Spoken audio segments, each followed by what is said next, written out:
welcome back. This is yours truly. Back again, more Love Bakudan. Here we go. Sorry, I've been a little bit quiet lately. I've a lot of happenings in the real world. Unfortunately, I've been cutting time, and I just can't record it as much as I'd like, but that's okay. I'm not trying not to miss any more days. Who is this mysterious girl we've met in the night? Her soft, cute voice traveled across the airwaves in the thick of the silent night. And that was when I gasped slightly as I looked ahead of me, clocking just who it was I was looking at. Himiko? So there she was. But what the heck was a girl like that doing at this hour? For the bushes was a seedy-looking red light district parlor with shoddily closed blinds. You could probably see inside if you wanted to peep. Was that what she was doing? Wow, I never have her down as that kind of girl, but hey, who knows? Something about that was kind of hot. Was she spying on people having sex? Ooh. As I began walking a little hastier across the concrete, I tried to think through everything I wanted to say through my slightly tipsy fog. How hot she was? No, that was too strong. I wanted to fuck her? Well, that's even stronger. How good she looked? I mean, yeah, that could work. A little flattery. My footsteps carried me over somewhat softer now, knowing that another person was there, even if they were potentially doing something untoward. And they were the one that I so desperately wanted to talk to right now. I still couldn't entirely see what she was trying to do. I slipped my hands in my pockets as I made my way over to where she knelt and smiled as I spoke. Hey, Himiko. Ah! With a shrill scream, I couldn't help but laugh as Himiko's hand flung to her chest as she stumbled onto her butt. Haruka! Oh, it's music. Hey, I was walking here for a pretty long while. God, you scared the life out of me. Sorry, I'm sorry. How's it going? What are you doing out here this late, eh? Her shocked expression began to relax into one of warm affection, and that made the pang of slightly tipsy arousal come back in full force. I could ask you the same thing. What are you up to? Me? Oh, I was just coming back from a bar. I went to see a friend of mine. Turn this down, sorry. Every time I turn the volume, it's like a little staticky noise for some reason. I don't know. Himiko blinked as she looked at me, standing up slowly from her position, crouched down as I offered a hand. Oh, like, a girlfriend? She's a girl and she's a friend, but she's not my girlfriend. I don't have a girlfriend. Yet.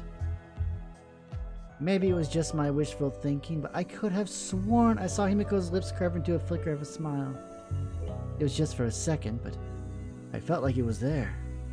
She dusted off the camera hanging around her neck and folded her arms beneath it. I see. Yeah, I just haven't met the right one yet, I guess. So, what were you doing? Out taking pictures of the inside of a parlor? Well, I just like taking pictures at night. No denial or acceptance. She really was a mystery, this girl. Really? Yes, and Himiko stopped in her tracks, and even in the dark beneath the streetlights, I could see that there was the faint trace of a blush in her cheeks. I like cats, like, a lot. I thought I saw one. I grinned. I couldn't tell if she was lying or not, but I felt at least like her fondness of cats was genuine. Who doesn't love cats? Cats are awesome. That's so cute of you. No, I just like to take pictures of them sometimes if I see one. That's all. I chuckled as Himiko flustered before me. Maybe it was the courage from the few drinks I'd had at the Tiger's Den, or maybe it was just my crush on Himiko's rearing its head, but I offered her my arm and she looked at me in surprise. Want me to walk you home? You'll have to tell me where it is, but I can. Assuming it's within walking distance, of course, and not like all the way across town. That would be nice. Okay. I nodded as Himiko slipped her arm into mine, and I immediately felt happier. I live close to the main town. Is that alright? Really? Wow, you travel pretty far to just come to my bookstore most days, It's not like I wanted to see you or anything. Oh, come on, really. I just really like the variety of books. God damn, Himiko, stop being so cute. Sure, okay, let's come over. Okay. Before the real weirdos come out. With Himiko's warm arm curled around my own in the dead of night, we began to walk closely huddled together. We didn't talk as much as I would have liked, but somehow, having Himiko's arm in my own was all I needed to know that this could go somewhere. You know, you got that spark. You just know, right? That it could be something more. She seemed like such a shy girl, so reserved and private, and yet here she was. Not being reserved or private at all. Walking so closely to me in the dead of night. I'd honestly expected a little more resistance from her, but she hadn't put up any. Which is good. Shows she's somewhat comfortable with me. And there was the cute tsundere moment a few seconds ago, too. I wonder, did she really not come to see me? I mean, maybe I was really getting my hopes up too high. But here, as we walked beside the ocean and the thick starlit sky above, I didn't care if I didn't care if I was. So flustered I can't even speak. We walked in silence for a little while, just a little bit. Ah, it's so nice. These are the moments you'll remember your whole life. It doesn't matter if nothing's exciting happening. Just spending time with others is always nice. Past the seedy-looking parlors and suspiciously quiet clubs. My currently flourishing bookstore. And down the pathway that I had walked along the first night I'd been back here. The trees rustled gently in the nighttime breeze. Himiko huddled closer to me when she heard twigs breaking or cans rolling down the street. You doing okay? Yes, I was just getting a little jumpy at night. Well, to be fair, I think that's pretty sensible. You never know what kind of spooky things are looking in the dark. Don't say things like that, Haruka. Oh, it's scary. You're funny. I chuckled as she smiled next to me, and we continued our walk past the residential area and up towards the area where the road to town began. So, do you live actually in the center of the town, or just this way up towards it? Oh, it's just up here. I really appreciate you walking me home. Oh, no problem. Wouldn't have wanted you to come back home this far on your own, really. That's alright, I've done it a lot on my own before, even when I lived with my parents. They didn't care that much. Oh. I looked at Himiko's slightly crestfallen expression and found my own soften as well. Oh, sorry, I didn't mean to dampen the mood. What? Oh, no, you didn't do anything like that, silly. I'm not very used to talking to people. You don't have many friends or anything that keeps you company? No, not really, not as such. But that's okay. Himiko fidgeted as she held onto my arm, and I smiled. She seemed like such a sensitive soul. I already didn't want this night to end, but the passing of the time waited for no one. I thought about how if I could, I would have quite happily just kept walking. We could have wandered around all night, and I wouldn't have minded a bit as long as I could hear her talk to me a little bit longer. Just a little longer. All about her life, her thoughts, her feelings. Wow, I really had it bad for this girl. I went on a date myself last night. It was absolutely wonderful. I loved it. We had so much fun together. We joked and she laughed at my corny jokes, which is always a plus. But yeah, high hopes for this one. Haruka, you can let go of my arm now. Huh? Oh. I hadn't noticed, but as I tried to keep walking, Himiko had come to a stop outside an apartment building. Sorry, I guess I was zoning out. You live here? Huh? Yes, thank you so much for making sure I got home safely. The two of us smiled at one another, and I nodded as she let go of me. My arm already felt lonely without her clinging to it. Oh, no problem. Get some rest, okay? I will, and you too. Oh, don't worry about that. I'm gonna conk out as soon as my head hits the pillow, I'd bet. Himiko laughed quietly and nodded as she turned to walk down the front path of her place. Well, good night, Haruka. See you soon. Night, Himiko. Get a good rest. Himiko smiled at me politely and hastily rushed down to the path to unlock the door and dropping her keys with a high-pitched noise of disbelief. She eventually managed it and scurried inside, waving at me quickly before the door shut behind her. I slipped my hands in my pockets, looking up at the sky above, and thought about how I was so grateful that I'd bothered to come out tonight. I wonder just what was going to happen between me and Himiko. I mean, was anything at all going to happen? I had to admit, that meeting was awfully by chance. Was the universe trying to tell me something I already wanted to happen? I didn't know, but what I did know was that I had to open up the store tomorrow, and to do that, I definitely need to sleep. So, with the tired but happy head resting on my shoulders, I eventually made my way back home. And just as I thought, within a few seconds I was out like a light the moment my head hit the pillow.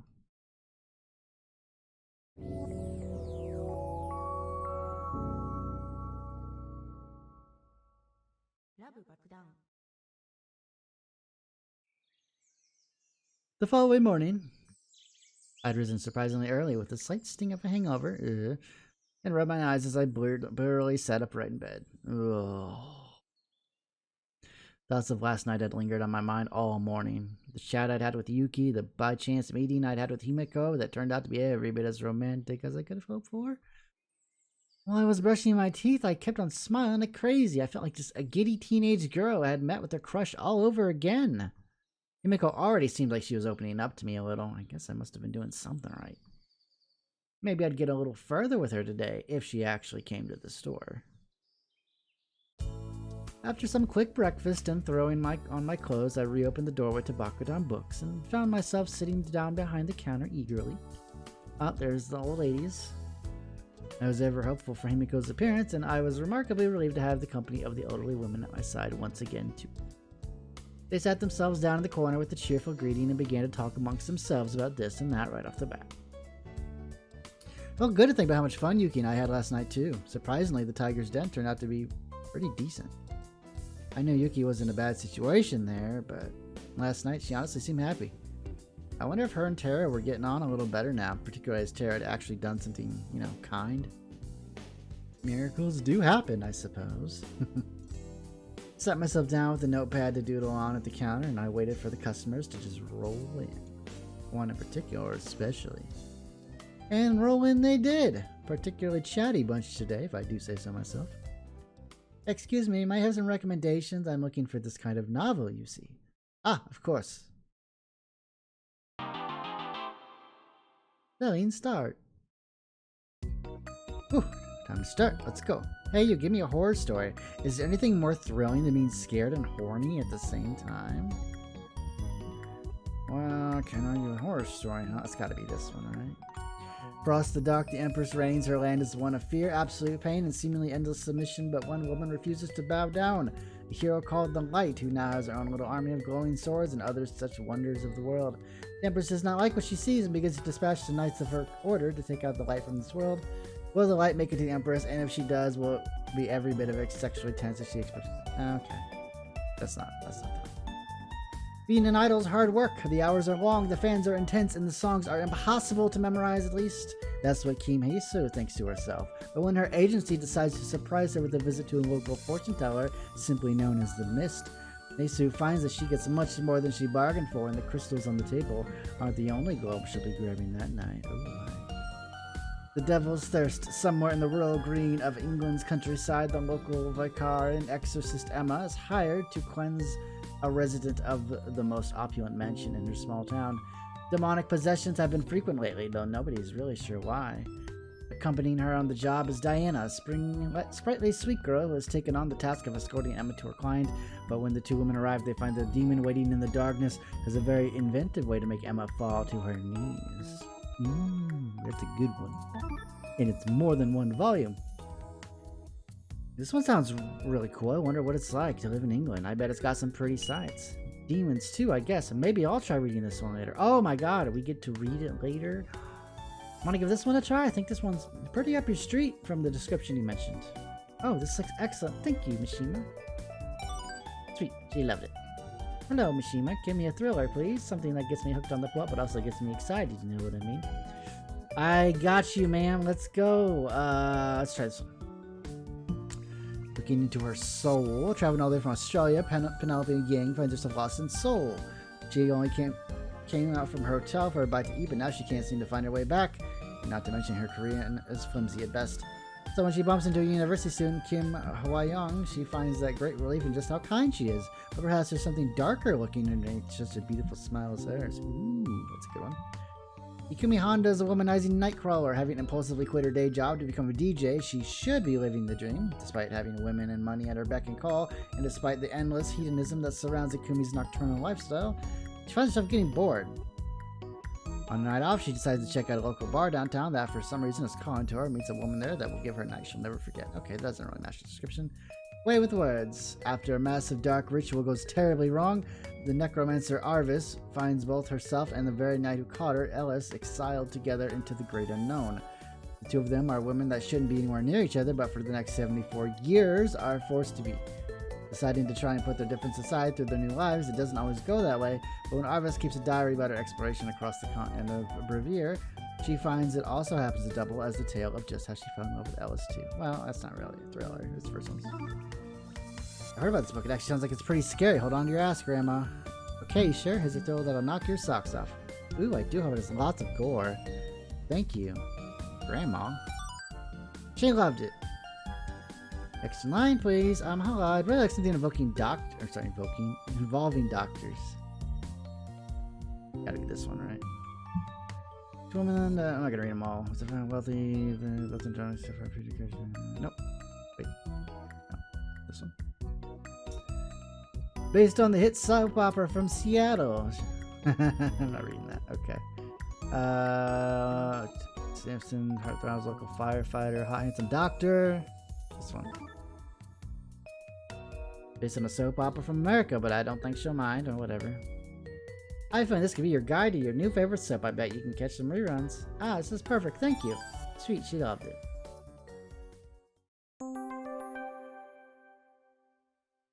People continued to line up at the counter for quite some time. It was like a revolving door. People hungry for erotica, you bunch of horny bastards. I was kept pretty busy, though.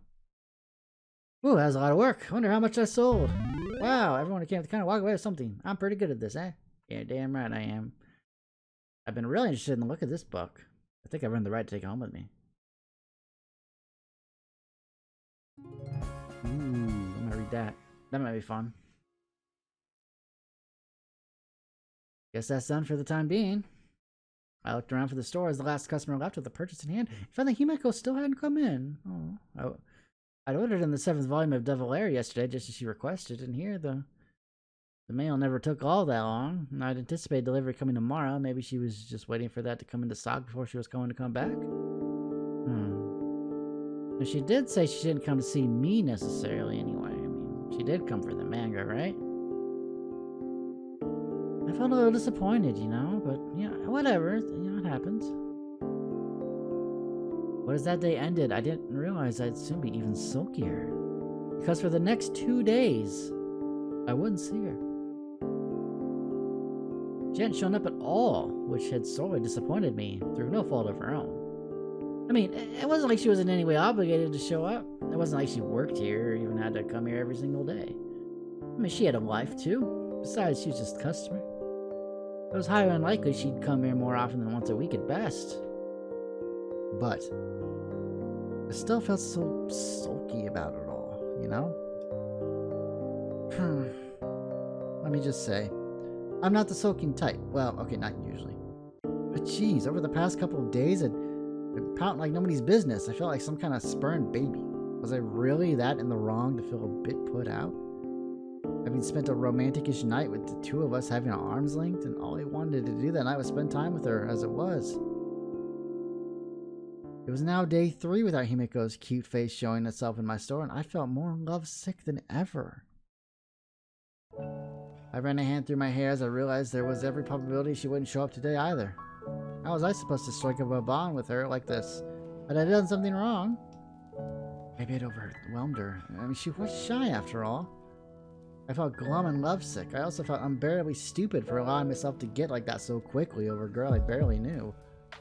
Are you alright, young Mishima? You seem like you've been down in the dumps these past few days.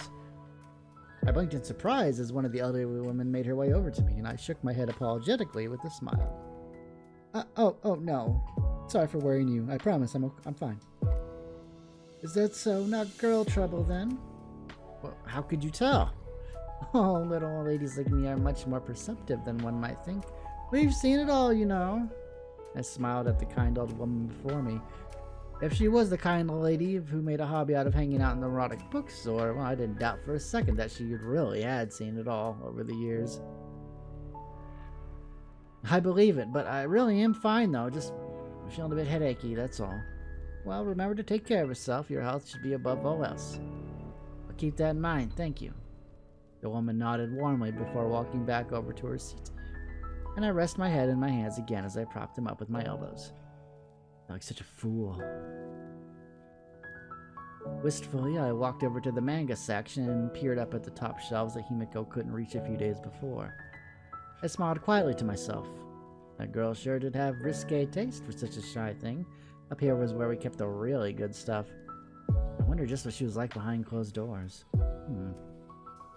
There were a variety of titles here, all with very colorful, eye-catching, and lewd front covers. There was, of course, the notorious Devil Lair. There were some other ones I hadn't seen yet as well. Golden Wife, a story about a woman who would do anything to get her wife's attention. Your Hime, a gritty, magical girl story about the girls kissing each other when they're not trying to kill each other.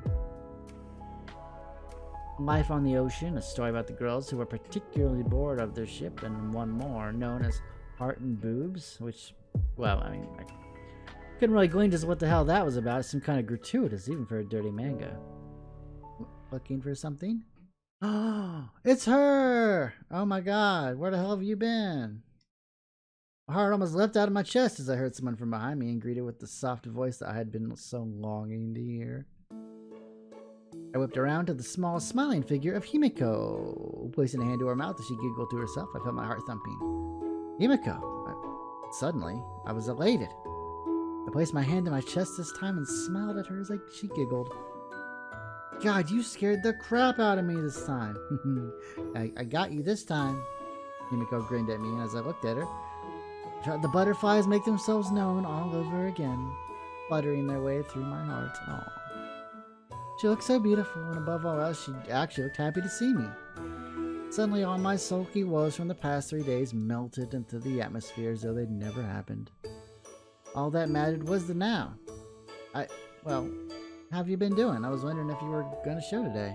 I was very surprised when you didn't show up after I caught you looking at the cat.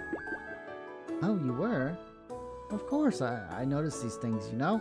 I especially notice when a cute girl who usually comes around so often is just not around. Himiko blushed profusely, and I couldn't help but smirk because she's just so adorable. Oh, I could just eat her up. Me? Cute? Would I lie to you? No, the answer's no. I wouldn't lie to you. You're silly, Haruka. I know. I smiled at the girl before me who shyly tucked a strand of hair behind her ear. Aw. Before she was about to drop a bomb right on my head. I missed you. She missed us? Oh my god. That's amazing. That means she was thinking about us. That's a good sign. You did, huh? Well, I missed you too. She missed me. Don't let that kind of thread go, Haruka. Talk to her. Devil's Lair isn't here yet, but by the way, it should be a couple days. Regaining her composure piece by piece, Himiko cleared her throat and nodded hastily. Okay, I just came into, Himiko shuffled a little in place, and her deep, soulful eyes looked away from me again to look at the ground. Her glasses shifted slightly down the bridge of her nose, and she pushed them back up again. It's nothing. So, what are you looking for? You're looking for something in particular on these shelves, right? Oh, you mean the manga section? I was just kind of having a look around at it out of curiosity, actually. I was thinking this yesterday, but it's really impressive the way that the art styles and the designs, differ so much. So much effort goes into these things. Yeah, it really is amazing. Himiko blinked as she looked at me, and I really did mean what I said. I wasn't trying to say it was just to impress her, obviously. Though I'd be lying if I said that wasn't a factor. Her beautiful eyes looked at me once again and caught me off guard with the bright smile on her face. I'm so glad to hear that from you. From me? What makes you say that, Himiko? Yes, manga is incredibly hard to work on. It's nice to hear that kind of validation from someone else. I blinked in disbelief at the warm smile on her face as her eyes fell away from me, and I found her bringing out another grin from my lips all over again. Well, it's true. I think hard work deserves credit where it's due, don't you? Yes, of course. Do you write a lot, Mishima-san? Hey, Haruka's really, just fine. You were doing good just by calling me that. Sorry. You really are a cute girl, Himiko blushed profusely again as I began to talk. Stop teasing me. Stop it. Sorry. Well, I don't write a lot these days, no. I used to write all the time when I was a teenager, though. You did? Oh, yeah. Writing was my life's blood for a while. If I could make it as anything, I'd want it to be as an author. Himiko looked at me with a shocked expression. Wow. Why are you looking at me like that? I just think that writing is very... takes a lot of work, that's all. I find that the hardest to do when I'm working on my manga. As though she hadn't meant to let what had already assumed to slip from her mouth, she clasped her hand over her lips again and looked at me gone out. Smiled encouragingly at her. You write your own stories and draw them? Wow, Himiko, that's amazing! Himiko's hands gradually came away from her lips and smiled at me as she looked at the ground. Thank you. My parents were always, so against me doing it for a living. This was the second time she mentioned her parents. Just what had happened there to make her so on tax about them? They were? Why? I don't know, they're just... She trailed off a little, and I felt sympathy come across my expression. I'd guess she probably felt like that was a little too dark for such an early conversation into things. I mean, she barely knew me as it was. Maybe it was time I changed that. Anyway, I was actually on my way to the post office, but I just wanted to say hi. I smiled. Oh, my heart felt touched. She thought of me like that. Maybe now really was the best time after all. Himiko, can I ask you something? Huh? Oh, okay. Jeez, how do I say this? Himiko's eyes looked at me with such intrigue that I felt bad for keeping her hanging, but even I lost my nerve a little. I took a deep breath as steadily as I could, trying to get back my bravado and determination to get this hot girl under my wing as a date. Well, the thing is, was I moving too fast? Oh, screw it, playing it safe's never got me anywhere, let's go! Well, sorry this is too forward or anything, but do you want to go on a date with me? Himiko blinked for a second, and I knew that the elderly woman in the corner had heard me from the way that this entire damn store suddenly went quiet. Of course it did. Himiko's face, as though I hadn't already seen it red a million times, went redder than I'd ever seen it. Oh, you don't have to give me an answer right away, just think about it, okay? God, I felt exasperated with myself. Had I always been this much of a bumbling fool? I mean, no wonder I had met the right girl yet. Jesus. Can't even ask them on a date. Haruka, It's okay, I'm sorry if it made you feel weird or anything.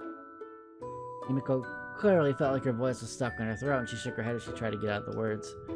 I felt a little guilty for putting her in this position, but there was just something about her that I really wanted to get to know. I had to get to know her, at least once. Just give me one date, okay? I tried to think about how to make the situation a little less like I was putting her right on the spot. Maybe if I was the one who set the perimeters and let her decide. Suddenly, a snap idea came to me in a flash of inspiration, and I clicked my fingers. Okay, how about this? There's a little cafe in the center of town that I know pretty well. It's called the Pretty Kitty. You've probably heard of it. You love cats, right? She blinked, and a small, tiny glimmer of excitement appeared in her dark eyes. So she did know about the place. Pretty Kitty was a cat cafe. As if the fact Himiko was a shy girl hadn't been enough of a hint already, there was the night where we'd walked home together, and I'd caught her fawning over that cat, too. I'd had an inkling privately already that perhaps she'd be a cat lover. After all, who didn't love a cute kitty rolling all over them? If you don't, you're a fucking monster. Or you have allergies. Probably allergies. I thought perhaps the indirect company of something else might help ease her nerves a little. After all, it wasn't like we knew each other that well yet. Yes, I know of it. I know it well. Perfect. I tell you what, I'm gonna be there tomorrow at 12, grabbing a coffee. I'll wait there a couple hours. If you want to go on a date, then that's where I'll be. If you don't, then no hard feelings. We can just forget it ever happened, alright? Himiko looked at me with a surprised glance and nodded quietly to herself without a word more. I smiled, relieved that I'd clearly made the right decision in giving her the choice, and let out a nervous exhale of my own. Alright, cool. Well, I don't want to hold you up from the post office any longer, so you gotta get going. That's fine too. But post office? Oh, right. She had a small envelope in her hands that I had noticed before in all the drama, and I watched as she shook her head. See you, Himiko. Right, see ya. Leaving in a whirlwind of being as flabbergasted as I felt, Himiko was gone as quick as a flash. As I closed my eyes to place my palm to my face, the elder women all chuckled amongst themselves. It was an adorable display, Mishima. Who knew that someone so handsome could be so cute? Yes, I do hope she shows up tomorrow. What will happen, I wonder? I'll just be like one of our stores. I can't wait. Oh, would you stop it? Thank you. The women laughed to themselves as I groaned in exasperation, and sat down behind the counter as more customers began to come in for the remainder of the day. My thoughts were entirely away from the business now, though, and were instead on the ultimatum of tomorrow. Would Himiko show up? I certainly hope so. Will she show up? Well, we're going to find out next time on more Love Bakudan. Hope you all have a good day, and I'll see you next time.